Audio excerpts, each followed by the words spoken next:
turiko turavuga ibijanye turi mu kwezi kwa metanoia, ukwezi ko guhinduka mu vyiyumviro vyacu. Imana idufasha guhinduka mu vyiyumviro vyacu hama tukabaho ubuzima buhindutse. Imana ishimwe cyane. Ariko numva ntogenda ntababwiye ibijanye n'uruhara rwa Mpwemu Yera mu buryo bwo guhinduka mu vyiyumviro vyacu.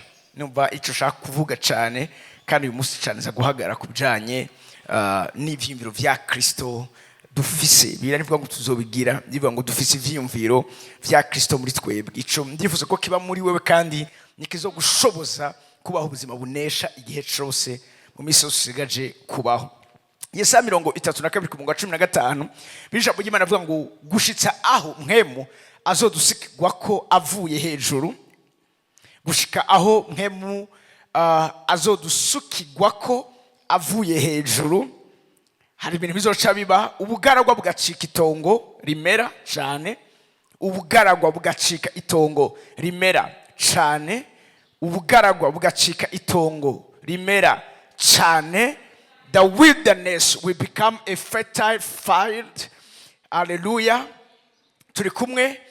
Ubugaragwa bugacika itongo rimera cyane, itongo rimera cyane. Ikintu shaka mucumva, ubugaragwa bugacika itongo rimera cyane. Mu vyiyumviro ahari ubugaragwa, donc atakintu kiriyo, ata vyiyumviro bizima biriyo, hakabaho ivyiyumviro bizima bimeze nk'itongo rimera cyane. Ntibigarukira ngaho, kandi itongo ryamera cyane rikitwa ishamba. Mpwemu Imana aje yahinduye ivyari ubugaragwa bicika itongo rimera cyane. Itongo rimaze kumera cyane baca baryita ishamba. Bavuze ishamba ni kuvuga ngo birarenze, ni vyinshi cyane. Vyatanguye ari ubugaragwa. Ubugaragwa ubundi n'ahantu atabuzima buhari. Ubugaragwa n'ahantu atabantu babayo. Ubugaragwa n'ahantu nyene atakintu kizima kiriyo. Ariko ijambo ry'Imana bivuze ngo Mpwemu Imana niyaza ivyari ubugaragwa bizocika itongo rimera cyane. Itongo rimera cyane naryo bazogita ishamba. Uyu muco ushaka kuvuga namwe muri kino kibanza nuko Imana ikubona wacitse ishamba, warenganya urugezo rwo kuba itongo rimera ariko ugacika ishamba. Ishamba harimo ibintu byinshi, ishamba habamwo ibintu byinshi cyane. Ishamba ni ahantu ushobora kudakontorora kuko ibiriyo aba ari byinshi cyane. Ikiretse Imana igombera ubuzima bw'umuntu wese ari muri kino kibanza ko ubuzima bwawe babwita ishamba, ubuzima bwawe babwita ahantu hari ibintu byose. Imana ishimwe cyane. Ikico Mpwemu Imana akora mu buzima bwacu no mu vyiyumviro vyagaragara umengo n'ubugaragwa. Uyu munsi tuza kubabwira hamwe na Mpwemu Imana hari ibicapo bimeze nk'ishamba biza kuba muri wewe. Imana ishimwe cyane. Twegegwe imbere gatowe, gena mu Bikorino ba mbere, imbere kuja mu Bikorino. Reka duhere muri Yoweri 2:26. Yoweri 2:26. Tujuru ko ndavuga uruhara rwa Mpwemu Imana mu bijanye n'ivyiyumviro vyacu bihindutse. Amen. Nubwo vyoba vyari ubugaragwa birashobora kwitwa ishamba. Biravuga ngo kandi muzorya mute akabi muhimbaze izina ryanje. You will have all the food you want and you will praise the Lord your God. Muzoronka ivyo kurya mukene. Ibi vyo kurya bariko baravuga nga si ivyo gufungura gusa, ariko kandi ivyo kurya bariko baravuga nga bariko bavuga ingaburo y'umutima, ingaburo y'Impwemu. Muzoronka ivyo kurya bibatume muhimbaza izina ryanje. Muzoronka ijambo mukeneye ribatunga ubuzima bwanyu, ribashoboza kubaho uko Imana yabishatse. Ivyo bizotuma mugaruka muhimbaze izina ryanje. Niki ijambo ry'Imana ivuze. Numva amene yayi muri kibanza ngo nabakoreye ibitangaza ngo kandi abantu banje ntibazokongera kumarabara. Mu cyongereza nakundwe bavuga ngo never again, never again. Abantu banje, will my people be disgraced? Abantu banje ntibazokongera gukogwa n'isoni. Hamwe n'ivyo Imana igiye kugwa muri Mpwemu wayo, you will never be disgraced again. ruzosubira gukogwa n'isoni. Bivuze ngo abantu banje ntibazokongera. Hari ibihe byabayeho mugabo ibize ntibizobemerera ko basubira. Abantu banje ntibazokogwa n'isoni, ntibazokongera kumaramara, ntibazokongera gutetegwa. N'Imana ibivuze se umuntu abivuze, ntuzokongera gutetegwa. Numva Mariya muri kino kibanza ku murongo wa 27 mumvika izuba cyabaye ngo nuko muzomenya yuko ubwa mbere na mbere ndi hagati mu Bisirayeli. Uyu munsi mwazi kubwo kwizera birivuga ko twahindutse ihanga ry'Imana. Ngo nuko muzomenya yuko ndi hagati mu Bisirayeli. Iso ni cyambere. Kandi ko duhoraho Imana yanyu. Iso ni cya kabiri. Atayindi iriho. Iso ni cya gatatu. Nukuri abantu banje ntibazokongera kumaramara. Mera tuse uwo muntu ari ruhande yiwawe umubwira tumenye neza ko utazokongera kumaramara. Uku n'ukwezi aho ibimaramare bigiye gutembagazwa. Nanivuze uku n'ukwezi aho Imana igiye gutembagaza ibimaramare byose ku buzima bw'iwawe. Mhameni ya muri kino kibanza. Mhameni ya muri kino kibanza. Iyo Imana itembagaje ikintu aba ari kugira ngo winjire. Igihe umarika atembagaza cyakibuye igihe Yesu yari yapfuye kwari kugira ngo Yohana Petero binjire bakonstate babone icyo Imana yakoze. Numva Mary ya muri kino kibanza Imana avuze ngo nuko abantu banje, abantu b'Imana barahari muri kino kibanza, abantu b'Imana barahari muri kino kibanza ntibazokongera kumaramara. Never again. Iyo Imana ivuze ikintu inshuro irenze imwe ni kuvuga ngo izo kintu kiba kibaye ingingo ngenderwako, kiba gicitse itegeko, kiba gicitse loi spirituelle. Ubundi Imana yari kere kubivuga kabiri ariko irizi bivuga kabiri ni kuvuga ngo bitegezwa kugenda gutyo nyene. Miso si Imana ivuze ikintu kabiri mbona double signature kuri sheke. Nashake abari konte yiwawe udasinye kabiri ntibaguha amafaranga. Nari konte yiwawe zose byerekana kari wewe barakubwira ati sinya kandi ko sinyatiri imwe ni kwiye sinya kandi. Icya kabiri kiza kwemeza ijambere. Ni nk'abantu bagiye kugira mariage ne babwira fo passer. Iyo abantu bagiye muri etat civile wiyambere bebatangura kwaza umugore cyangwa batangura kwaza umugabo. Batanga kwaza umugabo ati uremeye ko naka ari umugore wawe cyangwa uragiye gufata naka umugore wawe. Umugabo akavuga ego. Nubwo bivuze mariage ntibibaye. Kugira mariage ibe barabaza umugore kugira ngo atange ego ya kabiri. Ego ya mbere ntituma igitangaza gikoreka cya mariage, ariko ikiza gukonfirma cyangwa ikiza guhinkomeza icambere ni cya kabiri kiza kuvugwa. Umugore nawe ateyishura ati ego. Ni kuvuga ngo ya w'umugabo ya mbere baca bayifata kari ikomeye mariage kiba. Numva Meni yanyu muri cyo kibanza Imana ikivuga kuri 26 ngo abantu banje ntibazokongera kumaramara. Iyo yari ego ya mbere. Mugabo kugira ngo bishike bibe impamo bibaye ngoma ko Imana ibisubira mu bwira kabiri ku murongo wa 27 iravuga ngo nukuri abantu banje ntibazokongera kumaramara. Birakwiriye birivuga ngo nihaboneka ivyabona bibiri canke bitatu iyo affaire izokiba regre ico kintu kizoca gikogwa ni kuvuga ngo bigiye gukoreka mu buzima bwawe. 28 hanyuma y'ivyo nzosuka Mpwemu wanje. Ivese ndakunda cyane kuba ari n'umubiri bose.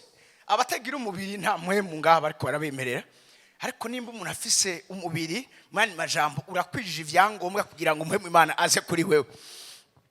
Hanyuma y'ivyo nzosuka Mpwemu wanje kwa n'umubiri bose. Abahungu banyu n'abakobwa banyu bazovugishwa nanje. Turaza kuvugishwa mu mwanya. Haleluya. Kuko ijambo rivuze ngo abahungu banyu n'abakobwa banyu bazogira iki? Bazovugishwa nanje. Ijambo ngo bazovugishwa nanje desha prophesy, bazovuga amajambo y'ubushobozi, azotuma ivyo bavuze biba vyambara umubiri bicika impamvu bigaragara biba mu nzira biba mu buzima bwabo. Numva meni ya muri kino kibanza bazovuga ijambo ry'Imana, bazovuga icyo Imana yovuze iyaba yari mu kibanza barimo, icyo twita homologia. Bazovuga icyo Imana yovuze, mbega Imana ishitse muri iyo situation urimo iyaba yari wewe yovuze gute. Icyo nicyo bazovuga. Bazovuga amajambo azoba, bazovuga ibintu bibi, ikizoba gisose mu kanwa kawo kizobaremera icyo bakereye. Numva meni yanyu muri icyo kibanza ntibazotinya kuvuga kuko barazi icyo bavuze kiraba. Haleluya. Birivuga muri Zaburi ngo akanwa k'umugorozi ni nk'ikaramu y'umwanditsi w'umuhinga. Akanwa k'umugorozi ni nk'ikaramu y'umwanditsi w'umuhinga. Iyo uvuze uranditse, handitswe itegeko riza gusa. Numva meni yanyu muri icyo kibanza ibi byose twubahiriza mu buzima bwacu n'amategeko yashizweho, kandi itegeko riza kubitegeka para gusa kora ko babivuze kandi kora ko bavyanditse. Numva meni ya muri ko kibanza desa bazovugishwa nanje n'abatama banyu bazorota insozi n'imisore yanyu izobona ivyo yereswe. Iki kintu ngo young men we see visions, cyangwa abakiri bato bazogira ama vision. Bari kuvuga vision, bari kuvuga ibicapo by'ubuzima, images of life. Ivyo ubona mu buzima bw'iwawe, impamvu benshi bari kubaho ko bariko barabamo ni kubera ibicapo bafise muri bo, bitewe n'ivyo bafise bumvise, kuko amajambo wabwiwe ararema ibicapo muri wewe, sivyo? N'ivyo wakunze kubona navyo nyene birashobora kugira iki kurema ibicapo mu buzima bw'iwawe. Ivyo bicapo nivyo biheza bigahopoduiza hano muri no sigaragara ubwo buzima. Imbere yuko uza ngaha nari ndagufise mu gicapo nari mfise. Uvyemera utavyemera abari kumwe naje kuva kera barabizi. Narabwiye yuko nitwagura hazoca harengegwa. Nari ndabico gicapo nari ndagufise. Nubi gicapo fise sindakibona. Mugabo urumva nyene bigenda birashika. Igicapo fise nuko ngazo bari barko abantu bicaye hejuru. Nibaricara hejuru ariko very soon vuba cyane ico gicapo muso. Numva mbere yanyu muri kino kibanza hari ibicapo mfise, ndafise ibicapo vyo kumurongozi w'abandi barongozi. Abo nabo bari muri kino kibanza. Abiga ivy'uburongozi nkuze kwigisha n'ababwiye great leaders, abarongozi bakomeye barongora abandi barongozi. Ni muri nganga abantu basanzwe baze guherekeza abandi. Ivyo sivyo bicapo tubakominika ngaho. Nimba waraje ngaho waje kubw'intumbero y'Imana yo kuba umuntu azorongora abandi basha, leaders that will lead where others follow. Numva mbere ya muri kino kibanza hindukira umuntu hari ruhande yiwawe ati cyo nico gicapo kiri ku buzima bw'iwawe, uri umurongozi akomeye. Uci inyuma yawe hari abantu benshi. Nababwiye yuko babantu ari abantu nk'ibituko turabivuga, utabivuze ni nka ya ego y'umugabo aba yavuze. Impamvu zabira ngo muvuge amen ni kugira ngo bicike impamo, ni kugira ngo bicike ukuri. Amen message muri kino kibanza. Ndakubwiye ngo ubivuge ntubivuge niko mu mani majambo ribiza kuba. Numva meni ya muri kino kibanza Elisumusumwa atanga prophecy, haravuga ngo ejo nkaya mango ifu igogoretse izobigurwa shekeri imwe. Hari wamuravye haravuga ati naho Imana yotobora amadirisha n'imiryango y'ijuru ivyo uvuze ntivyoba. Elisa yamuhinduka yamubwira ngo uzobibona ariko ntuzobijyako, uzobiboneza amaso ntuzobijyako, kubera ko ntiwavyemeye ntiwavyizeye. Ariko abakiriye iyo jambo abavyizeye barabigendeyemwo. Ndafise abantu bizeye ico niko ndavuga bakabagiye kubigenderamwo.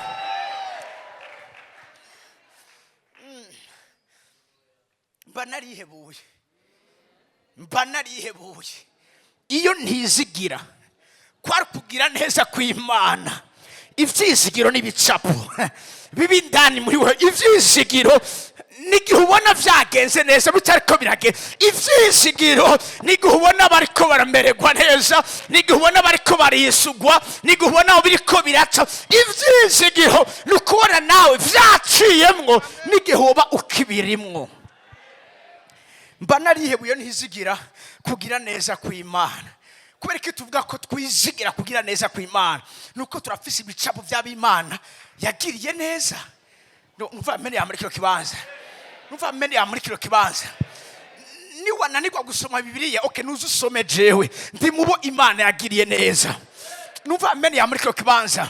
Uyu munsi wo kwimvira yuko umwana yahoze adandaza ikaranga n'ivyema n'ikaranga kimwe n'amagi mw'ibarabara, uyu munsi yoba ari apotre yambaye costume ariko aravuga imbere y'abanyakubahwa nka bamwebwe muri kino kibanza. Mba narihebuye iyo ntisigira yuko mbabwira ikintu kimwe. Yo muzi impamvu Yesu yavukiye hariya mu ruhongore rw'inka, kwari kugira ngo ahere inyuma adugane n'abari inyuma, ntihagire umuntu azovuga ngo nananiwe kubera ko jewe nari inyuma, nawe yahereye inyuma. Numva Ameriya muri kino kibanza, ariko inyenyeri yatanze information y'ubuzima bw'uyo muntu avukiye mu kiraro c'inka yuko ari umwami. Numva Ameriya muri kino kibanza. Gute baza kuraba umwana yavukiye hariya mu ruhongore rw'inka, bazanye izaho, bazanye amafeza, bazanye amabuye y'igiciro, kandi saba ari bo bose baje. Murazi abantu bari bahari, hari abungere, hari n'abantu bakomeye, nibo baje kuraba Yesu. Aho yarani herekana kazo umuntu akomeye, mugabo inyenyeri yari yatanze information y'ibicapo bigize ubuzima bw'umwana yuko niba azoba umwami. Nico gituma n'igihe Pilato amubwira ngo ntongure umwami w'Abayuda, bari banabuze nico bandika ku musaraba icazira, kuko nibaronke ico bamwagiriza. Yes, andi hose yari yahoze, mugabo bakoze kuri identité yiwe, yavuze ngo kubwiyo mpamvu, this cause I was born, naravutse, navuke ku umwami. Nuko nubwo bamwe bamwimutse, nivyo vyavuye vyandikwa ku musaraba, batibandika ku musaraba ngo Yesu Munyanazareti umwami w'Abayuda. Ico gihe hariho umwami, ariko banditse ngo uyu niwe mwami w'Abayuda. Ico uvuga nico kizokwandikwa, nico kizoba, nico kizogaragara. Abakiri bato bazogira amavision, bazogira amayerekwa. Iyo birika avuga ngo iyo umuntu ari muri Kristo, 2 Corinthiens 5:17, gatonda haci gatonda ishaka cyane muri King James version. Iyo birika avuga ngo iyo umuntu ari muri Kristo Yesu abacitse cyaremeye gishasha. Muratsi Imana birika avuga bivuze kuva umunsi ukizwa, Imana yaraforomasi, Imana yaradesinstaye amaprograma yose ya kera yo gutuma unanigwa, yo gutuma udatera imbere, yo gutuma upfa wishwe n'agahinda, yo gutuma upfa umerewe nabwo. Ivyo Imana yabidesinstaye, ica yestara programa sa systeme sa iyo muri Kristo Yesu, aho vyose bigira bisa. Nuko iyo umuntu ari muri Kristo abari cyaremeye gisha. Therefore, if any man be in Christ, he is a new creature. All things are passed away. Behold, it is among behold. In verse ngo raba, si raba. Biragoye kungene zo poseda ibyo utarabona, kugira ubibone nuko biraba. Imana ikirabwira Abrahamu ati tegereze, urabona umucanga wo ku kiyaga, niko uruvyaro rwa ruzongana, unambura amaso urabe kw'ijuru, urabona zijya nyenyeri, niko uruvyaro rwa ruzongana. Imana yari kirestara programa sasa y'ivyiyumviro vyo kuvyara, apana ivyiyumviro vy'ubugumba. Siriko mwanyumvise? Imana cyakubwira uruvyaro, mwibuke ko ntiyavyara. Yari umuntu yovyaye, mbwa Imana batiraba ku musenyi ni kuri vyaro rwa ruzongana, raba inyenyeri zo kwijuru ni kuri vyaro rwa ruzongana. Imana amaso ashobora guharura umusenyi wo ku kiyaga, ati navyo shobora ati uruvyaro rwawe niko tazoshobora guharurwa. Imana ariko irabimubwira kugira ngo abibone, kandi ugiye kuraba kugira ngo bibe yabanje kwibona. Ndeka ndabasayishe gatowe, gena mu Roma kandi tuzugaruka ngaho, gena mu Roma kandi ku murongo wa 17. Bivuze ngo munyongazi yo yizeye ngo nkuko byanditse nkugize sekuruza w'amahanga menshi. Mwana majambo yizeye ivyavuzwe ngo niyo Mana izura abapfuye, ngo kandi yita ibitariyo nk'ibi. Ibi Aburahamu yagiye kubivuga kubera ko hari icyo yari yabwiwe n'Imana, kandi sivyo vyiyumviro yari afise. Mgatangura kwizera nkuko vyavuzwe, atangura kubona nkuko yabibwiwe. Iyo umuntu akubwiye ati nzo kugurira imodoka, ucibona uyifise, sivyo? Muzi impamvu mu ijoro turota? Nuko Imana bikeneye kutwereka ko ubuzima ntiburi muri ibi gusa tubona, ubuzima arahandi hantu buri. Kugira ngo ikintu nayo nakirose ico warinze urota ndaza kukubwira, ushaka kugenda ucanika utanga urushima Imana ko wakirose, wakirose bani bajambo kigiye kuba, kiba cyamaze kwerekanwa. Ikintu kitarerekanwa, ikintu kitarerekanwa ni kwa ngo mani majambo biragoye ngene ico kintu ushobora kukigira, ushobora kukibona, mbwa ikintu kimaze kwerekanwa nta kindi kiba gisigaye. Narababwiye ingene Bertrand Russell yavuze, nimba hari undi muntu vyabaye ko ico ni cemeza cukuri ko nawe bizogira iki bizokubako, siko nababwiye. Amen. Munyongaze nkuko handitse nkugize sekuruza w'amahanga menshi, sekuruza w'amahanga menshi. Nta mwana yarafise mbwe Imana mbwira ati uri sekuruza w'amahanga menshi. Kicapara kigira muri we, niyo Mana izura abapfuye giti bitaro nk'ibiriho. Iko yaramaze kubimenya cyo gituma tatinya gutanga Isaka. Yarazi ko Isaka naho yo mutanga, Imana yambwiye ko ari bazokomoka ko uruvyaro rwiwe. Yavuga ati uyu naho yopfa, ni Imana ishoye kuzura abapfuye, irashoye kumuzura ikamugarukana. Umva mbere yanyu muri ko kibanza. Haleluya. Turi kumwe. Reka twegegwe imbere gatoya. Mu bikono bambere igice cya 2 ku murongo w'9 turamanuka. Ndabantu bavuga muri mutamenyekana muri kiro kibanza. Let me see your hands. Abantu bavuga muri mutamenyekana. Duza gose. Okay, quand même 80% ni bon. Haleluya. Tuge gusenga no kugira ngo nabatavuga muri mutamenyekana namwe mwakire kuvuga muri mutamenyekana. Hama navuga muri mutamenyekana. Vuga muri mutamenyekana kugezaho uri mutamenyekana ruvyari bicapo mu mpwemu yawe. Harugezo ugera ko haje bituvuze ngo ivyari ugaragwa bigacika itongo rimera cyane. Bavuze itongo rimera cyane kuvuga ngo ahatari ubuzima hatangwe gutemba ubuzima. Tangura gusenga kugeza aho utangura kugira ibicapo. Ashaka gusenga muri mutamenyekana, menya neza ko nasenze ko byari bikwiriye. Hari gicapo nkuyaho hano. Hari uviza kuba, hari ikintu za kubona. Sibijanye n'abaprofeti, no, uwari we wese icyanwe gishasha cyose kirasobe kugira amayerekwa. Nubwo Imana tokubwira ivy'abandi izokubwira ivy'iwawe base. Numva mbere ya muri cyo kibaza, ntukave gusenga tagicapo ciwawe uteshaje aho hantu. Nuruhombo kugenda ahantu hari connection, ukaba ufise ama application kene gutereshaja, hari ama video cyangwa indirimbo kene gutereshaja, ukava ngaho utatereshaje bakazokoma ariko barakujya amayinite yawe igihe cyose, kandi wari waronse privilege gutereshaja aho hantu hari connection nziza. Asakwa Mpwemu Imana amanuka ubuzima bwe wasanga yuzuye ubuzima bwe wawe, ubiza kugira tereshargement. Uteza gutereshaja, tereshaje kintu nawe waje gusenga bavuze iki ya twigishije vraiment no muvyo navuze byose nta telechargement wigeze ugira. Andiko ndavuga ini connection mbanda bakirije, ico gituma ibiza gufasha naka sivyo biza gufasha naka, ariko mwese azara kwega akiwiwe haraho nkatira nga ntagoma kuwakatira, kumbe hari umuntu Imana ikeneye ko nawe akatisha ivyiwiwe. Baba baracari muri kiro kibazo nk'ubamene yaho. Haleluya, haleluya. Biravuze ngo ariko nkuko handitse ngo ivyijisho ritigeze kubona. Nimba birivuga ngo hari ivyijisho ritigeze kubona, reka ugire igicapo mu buzima bw'iwawe sivyo utigeze kubona ariko ugiye kubona. Umva mbere ya muri cyo kibanza, ivyijisho ritigeze kubona, ivyo gutwi kutigeze ibitigeze kwinjira mu mutima w'umuntu, ivyo Imana yabiteguriye abayikunda ku murongo w'10. Ariko Imana yabiduhishuriye muri Mpwemu wayo. Mpwemu asesa vyose nibihishijwe vy'Imana, nibihishijwe mu cyongereza bavuga ngo God's deep secrets, amabanga y'Imana. Ashakfa uzomenya ibanga rimwe mu mabanga Imana yajije, uragiye uradusize. Ubusumbasumbane bw'abantu buhagaze mu ihishurirwa, bamwe bagira abandi batagize.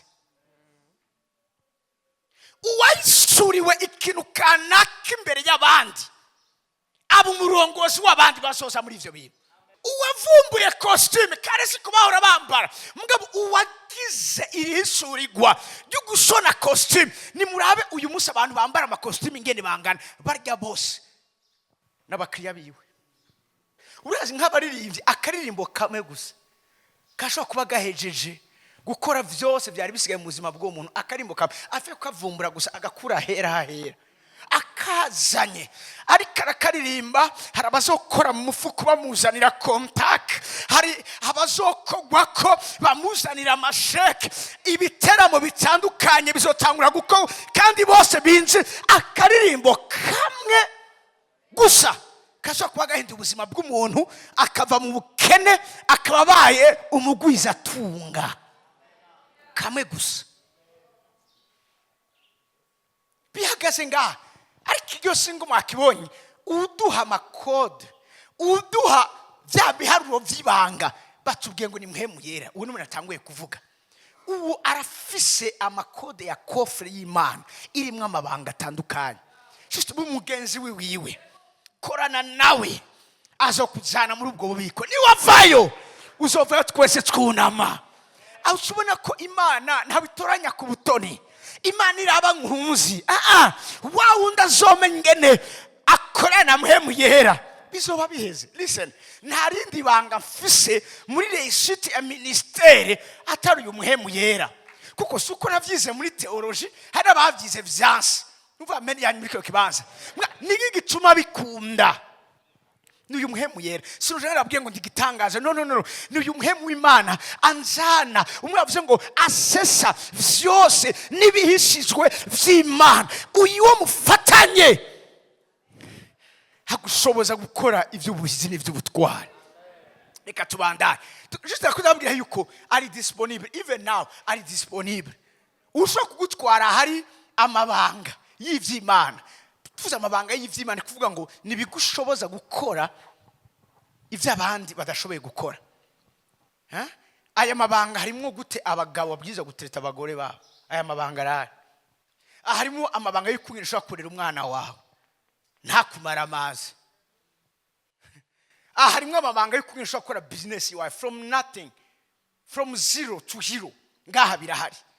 Harimo amabanga y'ukungene ushobora gucika umuntu afise insiguro ku buzima bw'abantu. Umva meni ya imriko kibanza. Harimo amabanga y'ukungene wubaka izina ry'Imana hano mu inosi Imana yikubaka izina ryawe. Amen. Bavuze naka ni naka. Muravyo byose binyegeje ngaha ku murongo wa 11. Ninde mu bantu azi ibiri mu muntu atari Mpwemu yiwe yimuriwe? Niko n'ivy'Imana biri, nta ubizi atari inde, nta ubizi atari Mpwemu w'Imana. Muramuzi? Aba muri mwebwe, akorera muri mwebwe, agendera muri mwebwe.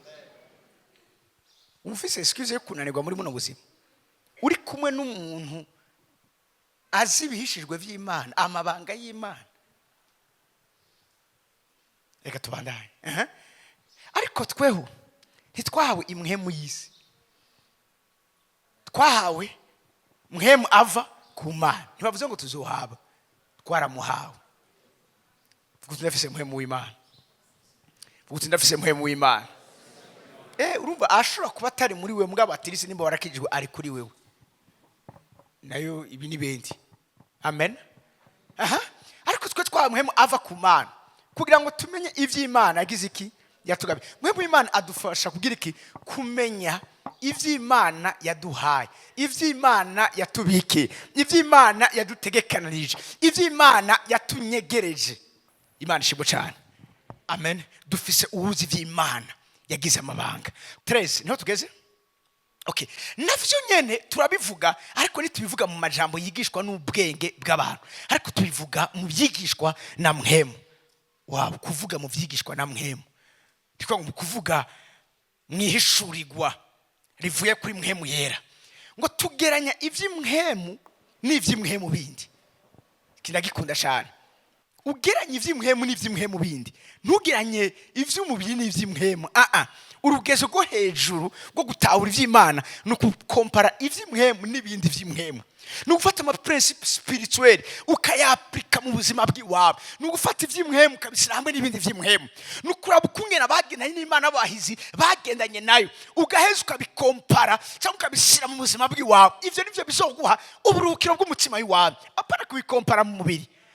avuze ngo tugiranya ivy'imhemu n'ivy'imhemu bindi. 14.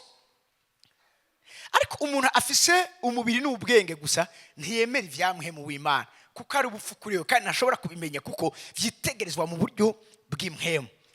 15.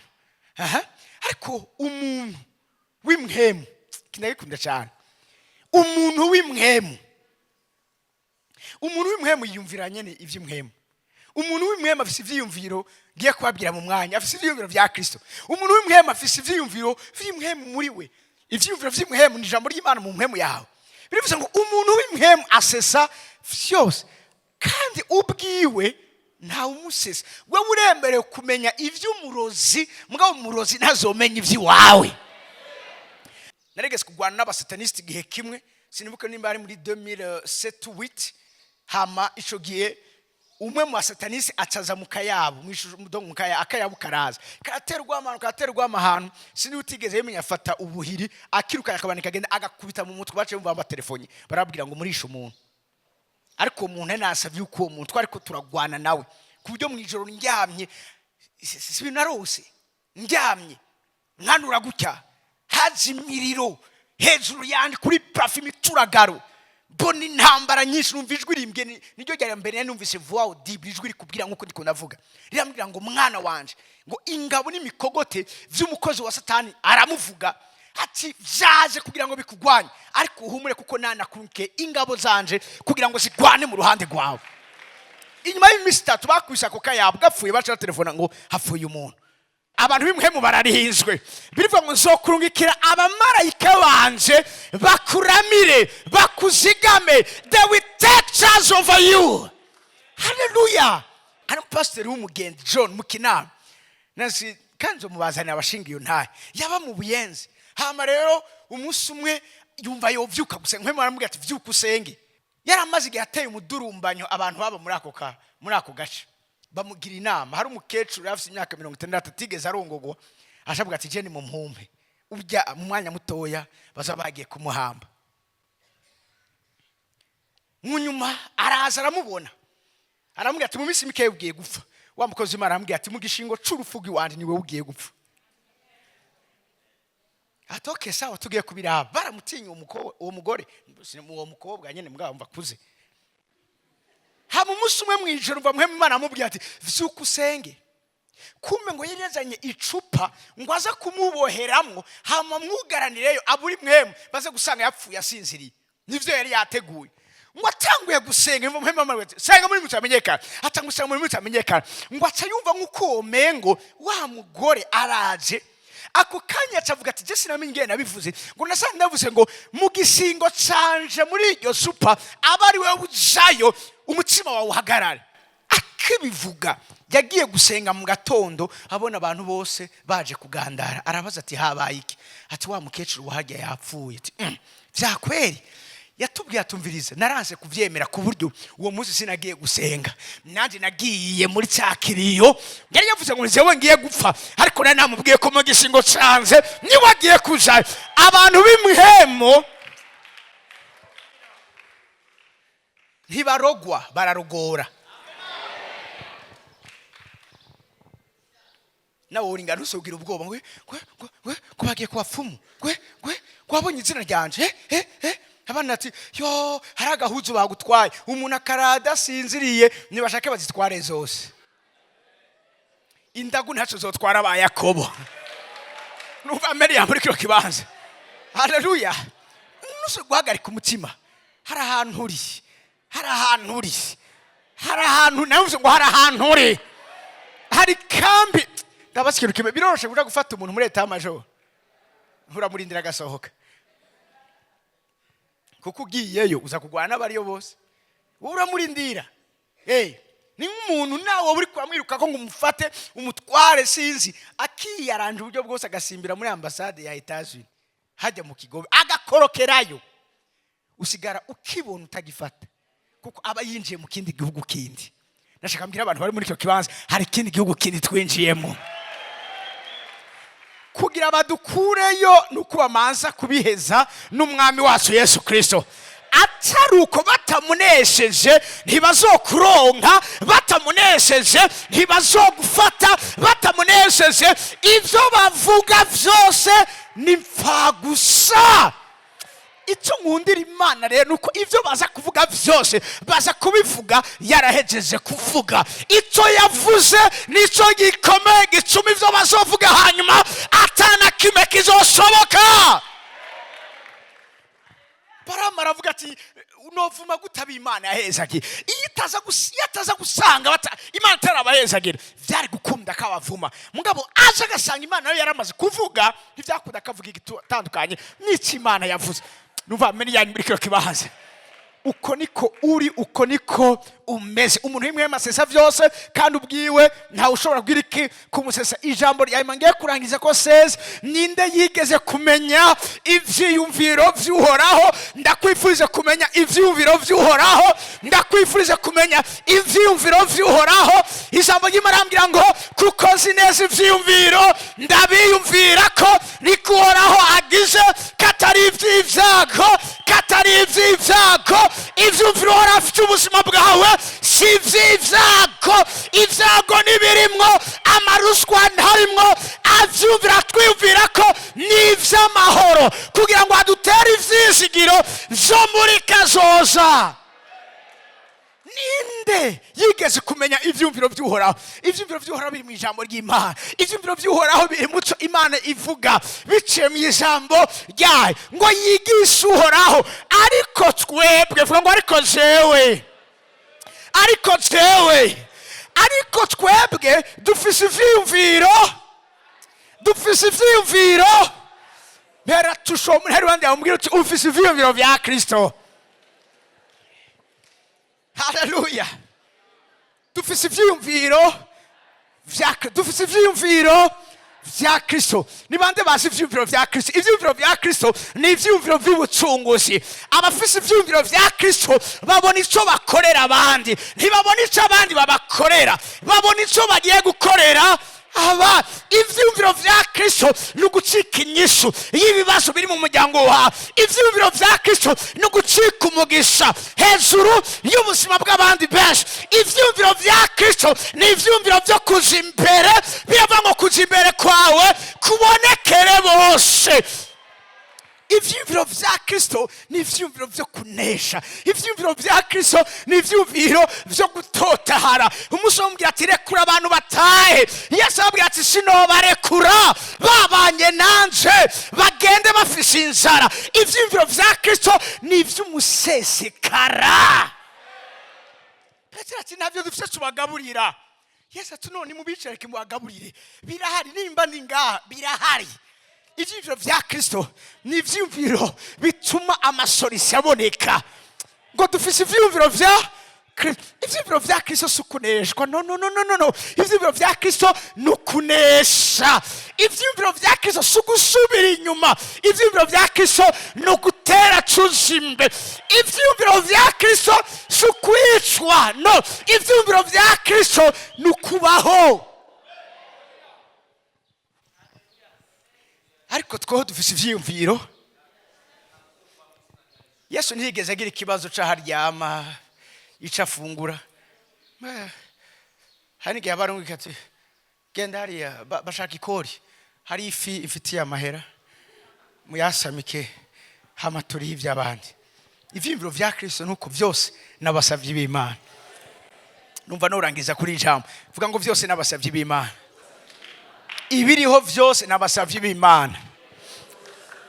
ndivuga ngo mubiriho vyose Imana yabishizeho kugira ngo bigukorere. bakora imiduga myiza ni kugira ngo tuyigenderemo. nibavumbura uburyo bwiza bwo kubaka 3D ni kugira ngo tuzubake. nibavumbura amateknoloji ayo niyo kugira ngo tuyakoreshe mu cubahiro c'Imana. Abantu bacari ngaba bakama amen. vyose n'abasavyi b'Imana. amabanki nabeho kandi n'ayandi menshi abeho kuko turayakeneye. umunsi umwana umukozi w'Imana yarakeneye amahera, hama arasenga. ngumva Mpwemu Yera amubwiye ati wahejeje gusenga, gije ukoze rero. ati none nkora iki? camubaza ukeneye gusuma uja hehe? uja ku isoko none amafaranga bahe amafaranga ari muri banki none ko wajije gusenga genda muri banki none hatsaragenda hama nkora iki iteguhoraho hacaguma nga abantu bose ati yo bari baza ngo aziswate kurotira cyane ku verse wumva nyene hari umuntu nkuye kumbe hari undi muntu yarafise ivyiwiwe aje aravuga yo pastor yo Imana imbabarire ati wagize iki ati nguco ndakubwira ati maze iminsi Imana imbwira kuguhezagira ati mugabo ngasanga navyibagiye ati pastor umbabarire ingo gatoya ataragenda atewe miliyoni zinizi ati pastor umbabarire ati nari nabibwiwe tuzobabarira imbabazi zozitanga gusa niba nyaruke ntibagume batevye yagiye atacha afise ava yafise agashakoshi kuzuye nimara mbwatse ukeneye amahera ari he basi fumugenda ukeneye meshi genda basura bagnyene bayaparagura kora genda ugira ivyo bishapo dufise vyiyumviro vya Kristo haleluya maguye ku maguru yanyu dufise vyiyumviro vya ariko twebwe we have the mind of Christ dufise vyiyumviro vya Kristo taretse ibiganza vya imbere y'umwami usharabasete ndaguhezegiye mwami wanje ko vyaguhimbaye kuduha ubugingo ko vyaguhimbaye kuduha ubwami ko vyaguhimbaye kuduhishura mu gihe nk'iki kugira ngo kize abariho nibiriho ndasengeye abana bawe kuva uyu munsi bongere bamenye kandi bamenye ko vyose ufise ni vyabo kuko turi ntumwa mu gishingo ca Kristo niko ijambo rya buri tubwira aho ijambo rya rimbwira ngo hari ijambo ry'umwami kandi ari ijambo ry'umwami aho hantu hari ubushobozi butuma ijambo rivuze kiba kigaragara ndasenze Mpwemu wawe yongera afashe ubuzima bw'umuntu wese muri kino kibanza kumenya neza icyo mwiteze ko mugihe nk'iki mu izina rya Yesu Kristo Umunyanazareti bagende mwami Imana bagwire bagende bashike kure bagende baneshe bagende bubika ubwami bagende basatura ibitandara bihaha amazi bagende bakoreshwe nabi ivy'ubuhizi n'ivy'ubutwari bagende buzuye ivyizigiro vy'ubuzima uzobukoze mwami Imana uku kwezi imbere ko kurangira ivyo bagusavye bisobe vyambaye umubiri vyabanye nabo izina rya Yesu Kristo amasimas ku mwami w'abami glory be to God